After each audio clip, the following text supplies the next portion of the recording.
Hello et bienvenue à la 6e page où l'on discute lecture façon book club.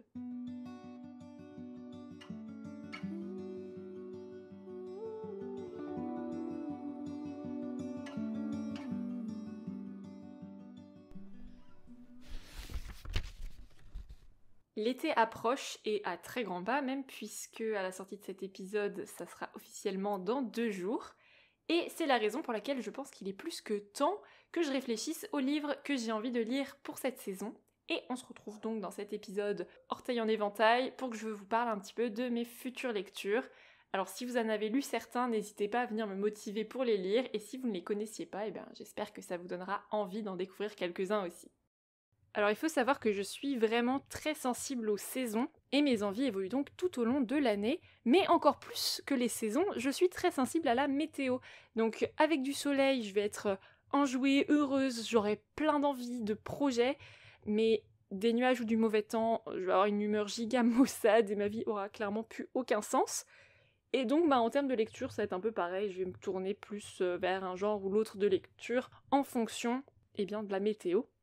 Mais globalement, on peut dire que l'été, quand même, ouvre la saison des feel-good et du young adult, même si, quand je parle de feel-good, je sais très bien que, comme d'habitude, je vais en lire qu'un ou deux, mais je dois bien avouer que c'est le moment de l'année où ça me dit d'en lire. J'en lis très très peu le reste du temps. Et puis, c'est la période des contemporains.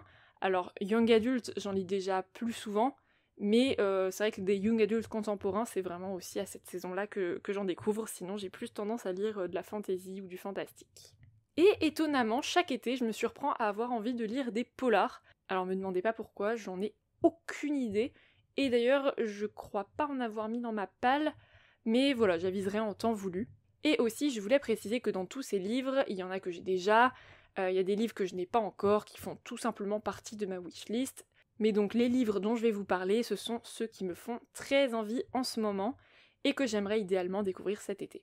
Maintenant, la vie étant ce qu'il est, je n'ai aucune idée de ce que sera mon rythme de lecture, mais je me doute bien que je lirai pas tous ces livres, et que certains que je lirai ne figurent pas encore sur la liste, mais peu importe. Et on commence tout de suite avec ma lecture en cours, à savoir Miss Charity, écrit par Marie-Aude Murail, et publié à l'École des loisirs. J'en suis à peu près à la moitié, et qu'est-ce que j'aime ma lecture vraiment, je retrouve avec bonheur la plume de Marie-Aude Murail, avec en plus cette histoire où on suit une petite fille qui grandit au fur et à mesure du temps et des chapitres, et qui évolue dans la bonne société anglaise des années 1880. Et c'est pas triste, on s'ennuie pas, elle est quand même différente, mais disons que elle aime les animaux, elle les aime vivants, mais elle les aime aussi disséqués. Son plaisir et ses loisirs vont vraiment passer par l'apprentissage, par la science, la découverte de la biologie, de comment les êtres vivants fonctionnent. Et c'est assez drôle d'opposer ça à chaque fois à ses cousines qui n'ont pas du tout les mêmes... la même éducation, les mêmes envies. Alors non pas qu'elle ait une éducation particulièrement ouverte d'esprit, hein, c'est vraiment elle qui est assez singulière dans sa famille aussi. Mais surtout, je crois que ce que je trouve le plus agréable, c'est les notes d'humour et d'ironie. Ça, c'est vraiment, je pense, un des types d'humour que je préfère, mais en fait, on retrouve un petit peu des pics à la Jane Austen dans la façon de critiquer la société. Enfin, je trouve ça juste fantastique et c'est tellement drôle, c'est vraiment piquant comme il faut. Et franchement, j'éclate de rire pendant ma lecture, quoi. Vraiment, c'est trop drôle. Et il y a tellement rien de mieux que les livres qui nous font rire comme ça. Enfin, je trouve ça tellement agréable de pouvoir éclater de rire à la lecture d'une phrase. C'est quand même un bon pavé, mais ça se lit tout seul. C'est très agréable, j'adore et j'ai hâte de continuer ma lecture. Et ensuite, il y a un livre que je réserve pour une journée d'été pluvieuse, parce que je sais qu'on en aura. Donc voilà, ça sera réservé à cette lecture, et peut-être même à la suite, puisqu'il y a un tome 2, tome 3, tome 4, etc. Je ne sais même pas combien il y en a, mais vraiment beaucoup. Et il s'agit des Détectives du Yorkshire, le tome 2, par Julia Chapman, et c'est publié chez Robert Laffont. J'ai lu le tome 1 récemment, et j'ai tellement aimé, c'est un cozy mystery avec ambiance petit village en Angleterre, que demander de mieux. J'ai aimé la plume, j'ai aimé les personnages, j'ai aimé l'intrigue. Je pense qu'on va nous concocter à chaque fois un petit crime aux petits oignons, ça va être incroyable. et j'ai trop hâte de retrouver nos personnages. Alors on dirait que c'est pas de saison comme ça, puisque ça pourrait faire penser à une ambiance plutôt automnale, mais écoutez, il me fait vraiment trop envie, j'ai trop envie de le découvrir, et j'avoue que si je peux, je vais même enchaîner sur les autres tomes. Et je vois que j'avais bien fait mes devoirs, puisque j'ai noté qu'en fait il y avait 9 tomes de sortie. Donc ça me laisse un petit peu quand même le temps de traîner dans l'histoire, ça va être trop chouette. Et je vous parlais un petit peu plutôt de romans feel good, qui d'ailleurs, pourquoi on appelle ça feel good? C'est vrai qu'au final, ça donne un peu une sensation de feel good, là, de, je sais pas comment on pourrait dire, c'est pas bien-être, mais quelque chose d'assez cocooning, cosy. Mais au final, ça apporte toujours des problématiques ou des questionnements qui sont hyper durs, des thématiques super dures. Mais c'est vrai qu'au final, la façon dont c'est écrit, il y a quelque chose d'assez rassurant, d'assez enveloppant. Et donc, un des livres que j'aimerais lire dans cette catégorie, c'est Tu comprendras quand tu seras plus grande de Virginie Grimaldi. J'en ai lu quelques-uns de cette autrice, mais assez peu, et j'aime vraiment beaucoup sa plume, et puis je trouve que c'est toujours des très belles lectures. Et je crois que celui-là, quand même, plaît beaucoup comme titre, et ça me dit bien de le découvrir. Ça a l'air très beau, ça parle de résilience comme souvent, mais ça va parler de vieillesse, de personnes âgées, d'amitié, de reconstruction. Ça va parler aussi de famille, et j'ai vraiment hâte de découvrir ce récit où on suit Julia qui va arriver comme psychologue dans une maison de retraite. Et Julia, elle se sent pas particulièrement passionnée ni prise d'affection pour les personnes âgées, mais au fil des jours, elle va découvrir que les pensionnaires ont bien des choses à lui apprendre, et j'imagine que ça va être un lieu où elle va pouvoir se reconstruire et faire des rencontres. En tout cas, j'ai hâte de découvrir ce livre de Virginie Grimaldi, que j'ai pas lu depuis un moment quand même, et ça va être l'occasion de découvrir ce titre qui est sorti il y a quelques années maintenant. Ensuite, un livre que j'ai acheté très récemment et qui est publié chez Éco-Société collection Radar, qui est une collection qui propose des essais pour les jeunes adultes et les ados, ce que je trouve fantastique comme initiative parce que c'est vrai que c'est pas toujours hyper accessible. Et donc ici j'ai feuilleté un petit peu le livre et on a beaucoup de schémas et je pense que ça va vraiment simplifier aussi la lecture, ça a l'air vraiment super intéressant. Et donc c'est Les visages de l'éco-anxiété, écrit par Inès Lopez. Donc en fait c'est vraiment dans le cadre de mon projet Ecosis que j'avais envie de découvrir ce titre, ça m'intéresse vachement de savoir un petit peu tout ce qui va se dire parce que c'est un terme que je connais évidemment, qui me concerne, mais j'ai jamais trop lu dessus en fait, et ça va être le premier livre que je vais découvrir sur le sujet, et donc j'ai vraiment hâte de voir ce qui peut s'en dire. Et donc là l'idée je crois que c'est et de faire déculpabiliser, j'imagine aussi de comprendre les enjeux de la crise climatique, de l'éco-anxiété, mais aussi de proposer des pistes d'action pour les jeunes, et ça je trouve ça trop bien. Donc ça va évidemment parler de santé mentale, d'écologie, enfin je pense que ça va aborder plein de thématiques comme ça qui vont graviter autour de l'éco-anxiété, et ça va être trop bien, j'ai hâte de lire ça. J'aimerais aussi lire L'Aube est bleue sur Mars, écrit par Florence Hinkel, qui est une autrice française, et qui a publié son livre chez Nathan. C'est un livre que j'ai découvert sur le compte du Souffle des mots, donc Audrey. Et pour ce livre, j'avoue que j'ai pas du tout envie de lire les résumés, et c'est pour ça que j'ai sélectionné un petit peu des mots-clés. On nous dit aventure, exploration spatiale, astronaute, voyage, conquête spatiale, pandémie, science-fiction, écologie, amour. Donc on a bien compris que c'était un livre de science-fiction que j'ai trop envie de découvrir. En plus, la personnage principale a le même prénom que moi puisqu'elle s'appelle Esther, donc je pense que c'est un signe. Et pour ce titre, j'attends le challenge de l'Arche des Brumes, puisqu'Amélie de la chaîne YouTube L'Arche des Brumes a organisé l'année dernière le challenge du satellite funambule, donc qui est un challenge qui a pour but de faire découvrir la science-fiction, qui est jusqu'ici un genre qui ne m'intéressait pas du tout, et que j'apprends petit à petit à découvrir.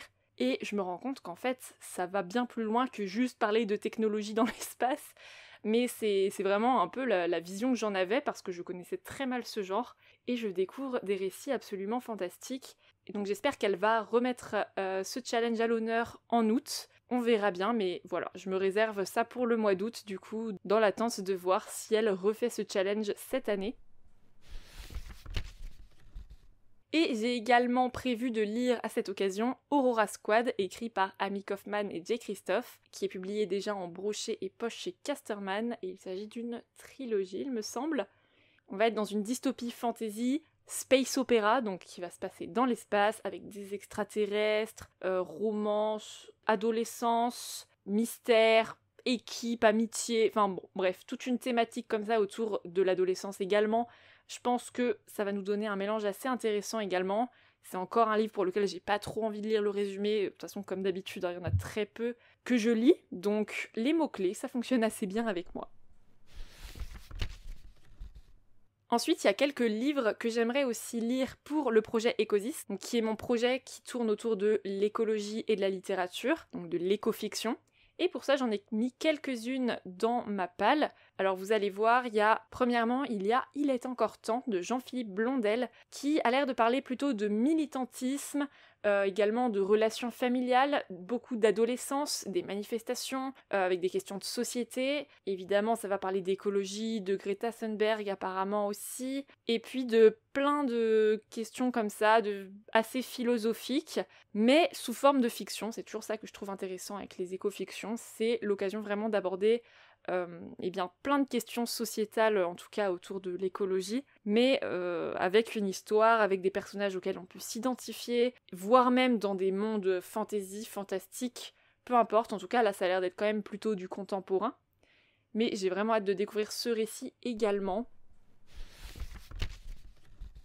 Ainsi que Sable Bleu de Yves Grévet, publié chez Syros Jeunesse. Et donc là, ça va être plutôt une dystopie fantastique, donc pareil, plutôt un récit pour les ados. Et ici, on nous dit que la Terre respire depuis qu'une étrange bactérie a condamné les gisements de pétrole et qu'il y a des médicaments, des aliments nocifs qui disparaissent des magasins, mais personne ne sait trop expliquer ça. Et il y aurait des hackers à tendance écolo qui seraient peut-être à l'origine de ces phénomènes, mais voilà, les gens se posent un petit peu la question. Et on a une jeune fille qui sent des présences autour d'elle, des frôlements, et qui se demande si la réponse n'est pas ailleurs. C'est alors que des jeunes gens se mettent à leur tour à disparaître. Donc c'est très mystérieux, je sais pas trop vers quoi ça va, est-ce que, donc visiblement ça frôle quand même le fantastique, ce monde qui va mieux, cette terre qui respire enfin, mais voilà, qu'est-ce que ça va donner? Est-ce que c'est bon? Est-ce que c'est normal? Est-ce que il y a d'autres forces derrière tout ça? Je ne sais pas, mais c'est assez mystérieux, ça m'intrigue pas mal. Et puis toujours dans cette catégorie d'éco-fiction, on a Rio et la baleine perdue de Anna Gold, et publié chez Seuil Jeunesse. Et ici, on est plus apparemment sur de la littérature jeunesse, avec ce roman dans lequel on parle de cétacés, de baleines, et alors, il m'en faut pas plus, vraiment, j'aime tellement cet animal, je trouve ça magnifique, les baleines. C'est une des plus belles choses que j'ai vues de ma vie, j'en revois d'ailleurs cet été, puisque je suis au Québec là pour 2 ans, donc je vais retourner vers Tadoussac, qui est un endroit où on peut observer les baleines. C'est juste magnifique, et donc on va parler en plus d'écologie, mais aussi de famille monoparentale. C'est aussi un thème que j'aime bien retrouver. Enfin, je trouve ça toujours intéressant de mêler de toute façon plein de choses qui font partie de notre vie. Et donc évidemment, on va avoir cette ambiance aussi autour de la mer, de l'océan, des animaux marins, on va parler de biodiversité. Et j'ai juste trop envie de le lire. Je pense que ça va être aussi une de mes prochaines lectures. Rien que de relire là comme ça les mots-clés, ça me donne trop envie. Et ensuite, rien à voir, enfin quoique, puisqu'on va parler quand même d'océan également, mais j'aimerais lire De l'armée d'écume de Stéphane Michaka, qui est publié chez PKJ. C'est un roman d'aventure, on nous dit que c'est une des énigmes les plus obsédantes du 19e siècle, un naufrage légendaire, une jeune femme disparue, une enquête haletante, un voyage inoubliable. Donc ici, on est vraiment dans une aventure maritime avec des histoires de disparition, de mystère, un naufrage, des histoires de navigation également, et toute une enquête qui va se mener, alors soit sur un bateau, soit en tout cas dans cette atmosphère du 19e siècle en Angleterre. Ça me donne trop envie également. C'est en plus inspiré de faits réels, alors vraiment ça me tente bien. Et ensuite, un livre qui va me ramener vers ma Bretagne, qui me manque parfois, avec La folle destinée des Kirdelek, écrit par Aurore Drécourt, et publié chez Calman Lévy. Et alors j'avoue que je ne sais absolument pas de quoi ça parle, et je vais vous lire le résumé. On nous dit: tout l'univers de Sophie, fille cadette du baron de Kerdelec, vient de s'écrouler. Lors du grand bal donné hier à Rennes, le précieux acte de baptême qui allait assurer l'avenir des Kerdelec a été volé. Pire, son frère jumeau Étienne a disparu et le double choc est si grand que leur père, le baron, est victime d'une attaque. Mais Sophie est une jeune fille courageuse et libre, bien trop pour les convenances, dirait sa mère. Prête à tout pour sauver les siens et consciente qu'elle ne pourra rien faire en tant que femme, elle décide de partir à la recherche de l'acte volé en se faisant passer pour son frère jumeau. Après tout, ils ont joué à échanger leur place pendant toute leur enfance sans se faire repérer. Commence alors pour elle une quête périlleuse dans un monde impitoyable dont elle ne connaît pas les codes. Quête d'autant plus déroutante que le séduisant et provoquant comte de Carnac revendique lui aussi l'héritage. Ok, donc là on est vraiment sur une sorte de pseudo-cozy mystery dans une ambiance un peu d'époque en Bretagne avec une romance, j'ai l'impression. Donc en tout cas ça me dit assez, puis honnêtement c'est surtout que ça parle de Bretagne. Et en général j'avoue que j'aime bien lire des livres qui se passent en Bretagne, j'apprends soit des choses sur ma région, soit je retrouve un petit peu des lieux que j'ai pu visiter.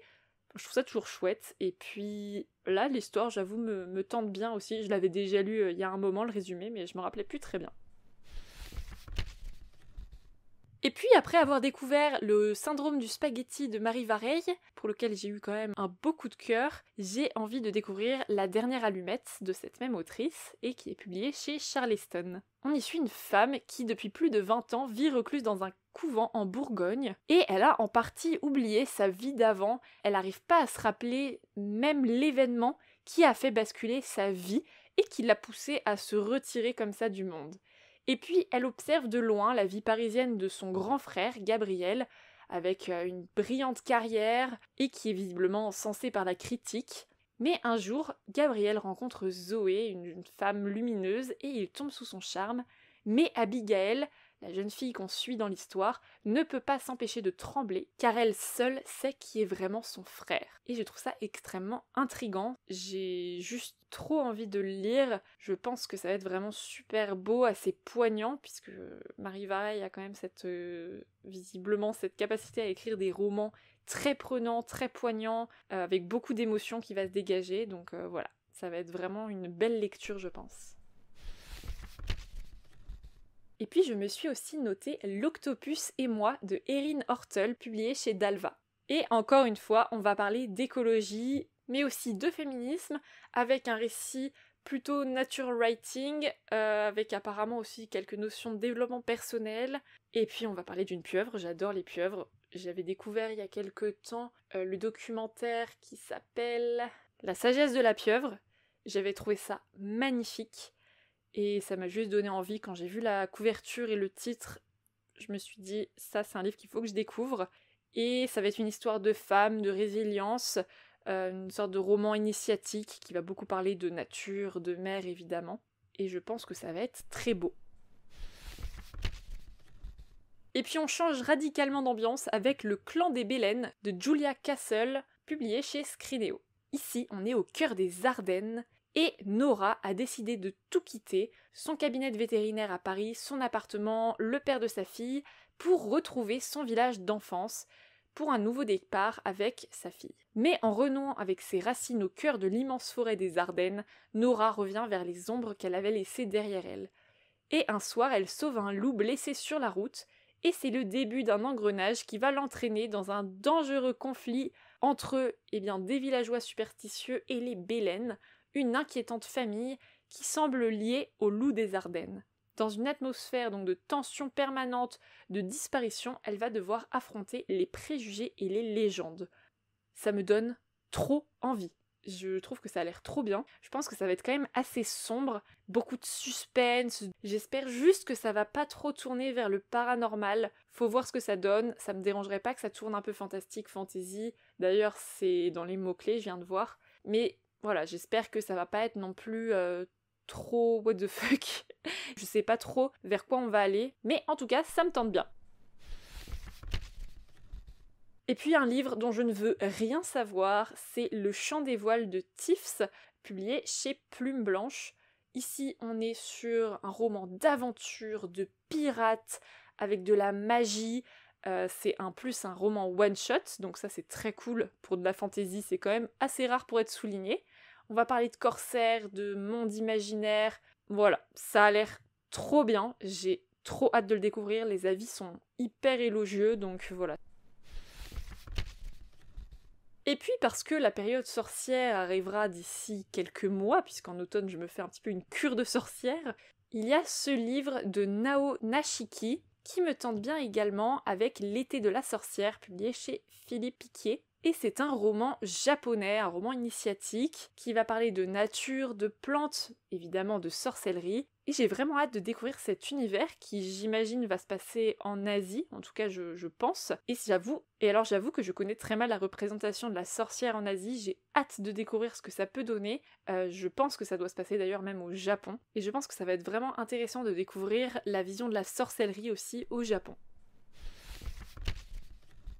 Et puis encore un titre dont je ne veux rien savoir, mais alors là qui respire l'été, la plage, et que j'ai trop hâte de lire, c'est le nouveau livre de Clara Hérault, donc une autrice française, une jeune autrice française, qui a publié son roman chez Hachette Roman, et donc c'est Les coquillages ne s'ouvrent qu'en été.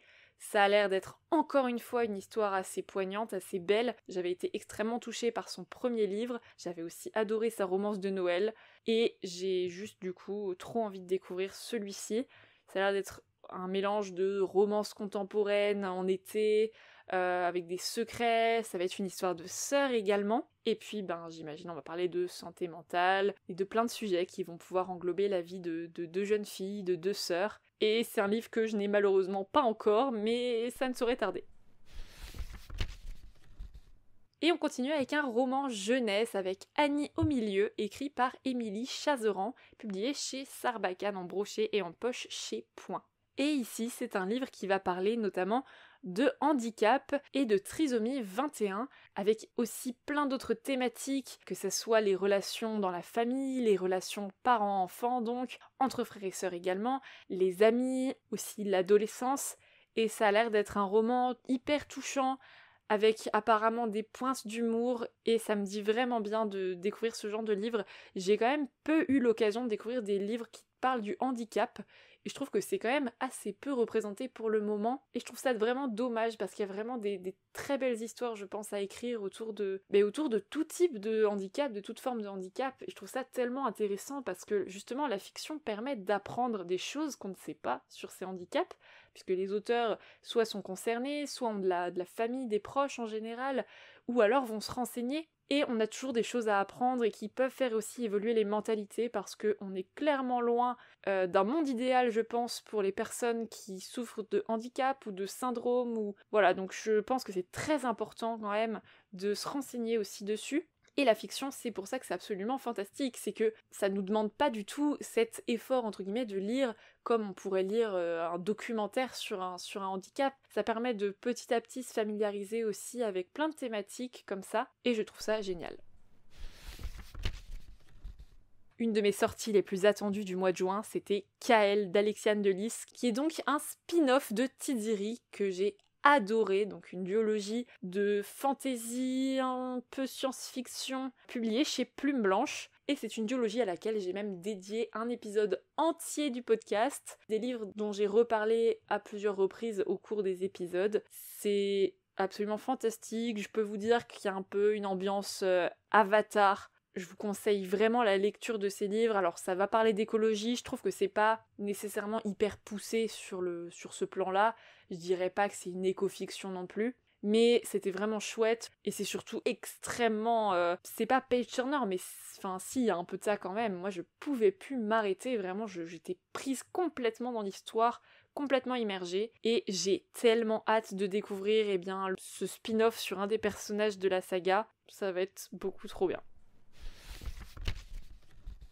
Et je scroll ma liste de livres à lire, mais c'est déjà terminé. Ah, alors si, je pense quand même à un graphique aussi qu'il faut que je lise cet été, c'est le tome 3 de Lightfall qui est sorti récemment. Alors, est-ce qu'il est sorti en français? C'est une bonne question. Moi, pour le coup, je l'ai lu en anglais. J'essaye en général avec les graphiques de les lire dans la langue de sortie, en tout cas quand c'est de l'anglais ou du français, on s'entend, hein. Mais j'avais adoré les 2 premiers tomes, ça se lit extrêmement bien, c'est très très accessible en termes d'anglais également pour ceux qui hésitent à se lancer. Et puis de toute façon, au pire, la saga existe en français. C'est de la fantasy épique, c'est mignon, il se passe plein de choses, plein d'actions. Ça parle beaucoup d'ailleurs de santé mentale et d'anxiété. Vraiment, je vous conseille énormément cette saga de graphique, c'est vraiment à lire. Et voilà, c'est tout pour ma pile à lire de l'été. Tous ces livres qu'idéalement, j'aimerais découvrir, j'aimerais lire. Mais est-ce que je vais en lire autant? Est-ce que je vais en lire plus?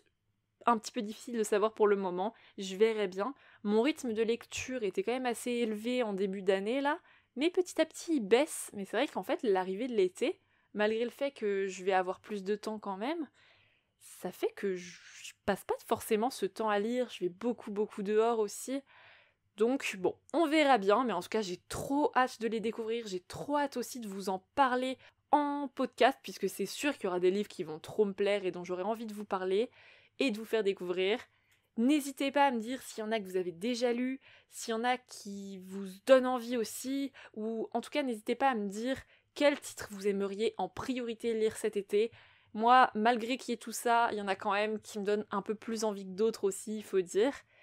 Mais globalement, on peut dire que cette liste est quand même assez alléchante.